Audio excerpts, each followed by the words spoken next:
came to Portugal to die before I die. I don't want to be here meeting, making friends. I don't want to be seeing the sights. 2 years ago, after following many paths for 25 years,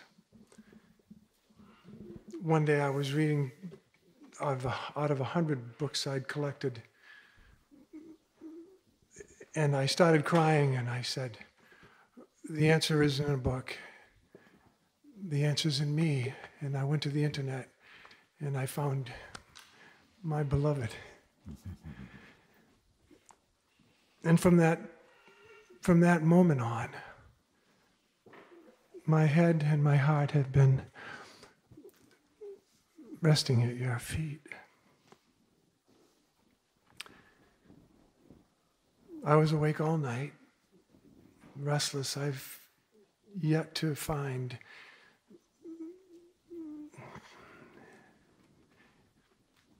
anyways, I love you. I'm here for death. Kill me.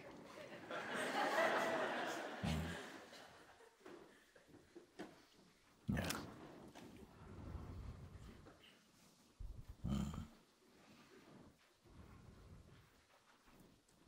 I heard before one time, no? I shared this also, how it came, this expression, because one man some years ago came to London, no? So you must have heard about it. And in my I have a very small apartment in London, but we used to have satsang here. And one day, one man come, I'd not seen him before, and he asked at the end of satsang, please, can I see you privately for one-to-one, you see? And I tried to avoid as much as possible. I said, have your one-to-one in front of everybody, no? And he said, no, I have to speak with you. So I agreed to it, and he came. We met one day, and he came inside. I said, why did you want a one-to-one? What is it about? So he said, you know, I'm told I've got a terminal illness, no? And one of your students, she is actually my nurse in the hospital. And she told me, you must come and see Muji. And so I've come here because I looked you up and I saw, yes, it spoke to me, and I've come to see you because I want to die before I die. I said, I've not heard like this before, no? I want to die before I die. But immediately understood what he meant. I want to die, what it means. I want to die to all that I'm not, isn't it? There must be meaning the same thing. When you speak, I hear the same thing. I hear it from the same vibration also. I want to die to what is not real, what is not true. Enough imagination, enough projection. I just want to come home before this body falls, you see? And I was so deeply touched by this because there's an urgency there. Something urgent. Now, I don't know how long, you see? So I said, okay, I'm very happy. Let's start straight away, waste no time. Look, what is in the way like that? Then, like this, I came to meet him. And then, and now it's been over 2 years, he dropped, the body is gone. Where is he now?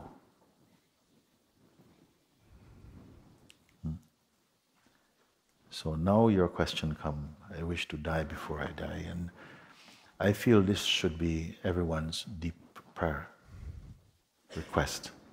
You see, I want to be free, in fact. Another way of putting it, I wish to be free. Yeah? Because everything in life seems to somehow radiate a kind of freedom. And why not me? And then I ask, you know, what is in the way of your freedom? What do you feel stops you? Why you can put such an urgent request? What is it we must start? Where must we start? Where must I start to look with you?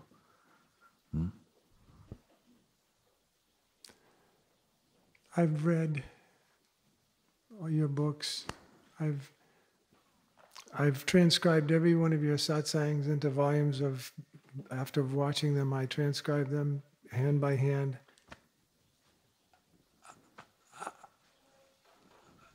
Yeah.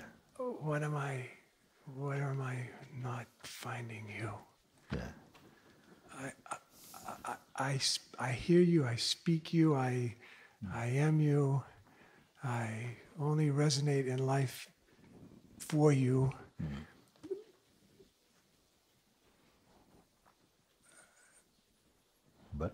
But? That's the but. Uh-huh. I feel like I'm just, I don't know what. I just. We need to what look. Don't I see? We need to look at the but.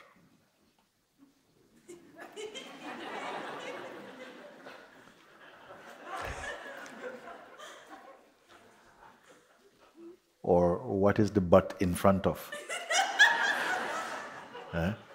We have to look, what is it? But what? Then we must look at this. Yeah. Now, you see. What seems to somehow eclipse or somehow, conceals this intuitive, natural, spontaneous, When you speak, when you share with everybody Yes. your wisdom, I understand absolutely. Well, Absolutely understand. Absolutely understand. Yesterday, last evening, the last gentleman that was up here before we ended, he was talking, and you were telling him to. The way you were guiding him was, and it was made so much sense to me, and I was like, oh yes, that's it. Yeah. And then I went back to my room, and all night long, I was awake from 11 to pretty much 6 o'clock this morning. And it was just like somebody had, well, not somebody, but something was just, nothing could be, I couldn't focus on that space. I couldn't focus on anything. And it was like I was just being jammed, yeah. So all these things you speak about, and please let's join in together, because when we speak like this, we're speaking really about the fundamental truth. No? So don't feel, because sometimes your mind says, okay, Muji is talking to him, so I just wait until I come. You see? No, I am speaking to consciousness, about consciousness. You see? And we're going to look at this thing, because if you put now, it was your turn to speak, you say, yes, where the but comes is like, for instance, last night from 11 until 6 o'clock, perhaps this morning, somehow static, frying eggs in my head. So what?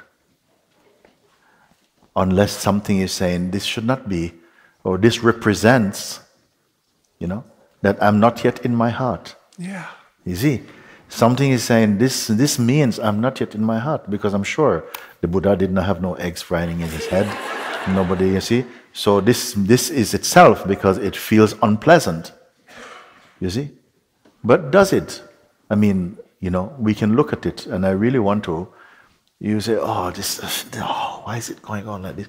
Why? Something also gives so much importance to this, and so much value, and so much meaning also. Why is this going on? Well, in another head, the consciousness might say, what's going on? Nothing is going on. Sometimes my head behaves like this. Sometimes it's sausages, sometimes it's eggs, sometimes just boiling water, sometimes it's wind. You see? What's the big deal? You see? So something is saying, this means I'm not yet there. It imagines that in a Buddha mind, it is just. But here in my mind, it's so. What does it block? It doesn't block the awareness of it. You see? Can it block the self? Can it block the self? What I mean by the self means one's pure, essential being, you see? Can it block? Of course not. It is arising in the space of the self. And actually it has no particular reading by itself. It only has an interpretive reading. It's shh, and only because attention goes to this and some form of, I would say, interpretation, somehow energizes this and makes it seem like, oh, I want this to stop, which is only another thought engaged in again. We must listen to this, because in the same way that it arises for you, it would arise also in the body, also, same thing. Shh. But what would be the difference is that no energy would be given to that, unless at some deeper level it triggers an introspection that was needed in that moment. You see? But who actually panics in that moment? Who judges in that moment? It could be just, just habit. The idea we have of who we are and how we ought to be, is what is making the complaint, which itself is only a movement also, in the greater consciousness that you are. Do you follow? Yes. Because it is very important, you see. Sometimes people say, oh yeah, he's going into one of those mystical explanations again. I'll just wait until we get back to bread and butter consciousness again. But this is at the very crux of what the seeming difficulties come. And I really would wish that you follow this now, because it will come again, you see. Some things, if we feel, because the mind has a lot of notions about spirituality and about truth and how it should be, like I should be able to basically, there should be no pain. There should be no noise at all in my mind. It will just be like space all the time, right? Which in a way it is. Even with shh. Even with if shh arises in it. And then the thought comes, aha, see, we have lost it again. But that is also seen merely as a kind of instinctive reaction from the mind. And then you don't bother about it. Don't press save. Okay, look, okay, Muji, I must talk to Muji about this. And then the thing actually may exhaust its expression, but it's lingering in your own mind that this is something that I need to sort out. But it sorted itself out already. But the mind retains a link with that and said, this is a problem I have. And this is happening all over the world. In the waking state consciousness.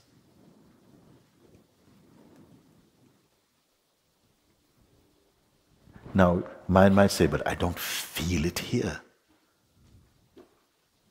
But that's not an adequate measure of self, that I should feel it. And who's the I who said I should feel it? You see? Don't let him off at all. But but if it's true, usually I feel it, feel it. But even this I'll put, and say the I who, or that says, but if it is true, I'd feel it here.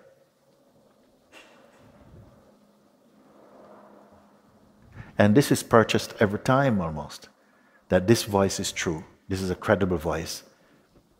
Because how do we know if anything is true or not? You feel it, no?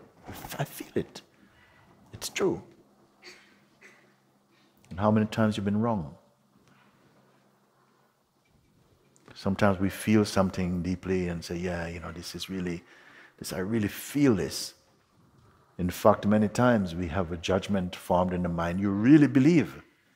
And it turns out you are wrong, unquestionably wrong. So the intensity of feeling is not sufficient to say this is the way that truth is discerned or not even. Then what instrument is left for you then? I'll tell you this thing. Whatever you perceive through the senses or the mind, if it comes like this, and you pay attention to what you've been guided to look, but this is perceived also. And can it be kept as an unbroken perception? No, it also drifts away along with whatever sensations accompany that or is given to that. And another thing comes. So there's nothing lasting about it. It's just a movement. But when it is here, how much attention is given to it. And it is the attention that's given to it that gives it the sense of reality, gives it the sense of being powerful. Now, it may sound like a lot of things to remember. Actually, it is not. If you pay attention to the fact that whatever arises, no? Like I've said before, the actors will not go on the stage until the audience is seated. What it mean? It meaning that no thought or sensation will be, kind of viewed or experienced unless there is someone to perceive it. You see? But many people don't get this because it is so much of a profound understanding. If you are not there, none of this is here for you. You must be the final witness of it. Who even is God if you are not here to be aware of God? Now someone says, oh, we are on the edge of blasphemy. No, really. If there was no you, where is God or heaven or hell or anything at all? Then you have to find out who are you. It is only blasphemy if you hold on to keep being a person. I am this person. But if you say, but somehow there's awareness even of this. Therefore, whatever it is that arises in the consciousness is an object of perception, effectively. Whether it is a tangible, three-dimensional, elemental object, or it is made of thought or some sensation, it is perceived in you. But not you personally. You personally is also perceived in you, the greater consciousness. You follow? Not. Mm-hmm. So like this, this is our line of seeing. And it is like you're scooping back. Something is scooped back to look. When everything is swept aside, everything is swept aside. All the imaginings, the memories, the desires, the attachments, for a moment. Not because they're evil, but simply because they can be swept aside. There is something remaining that cannot be swept aside.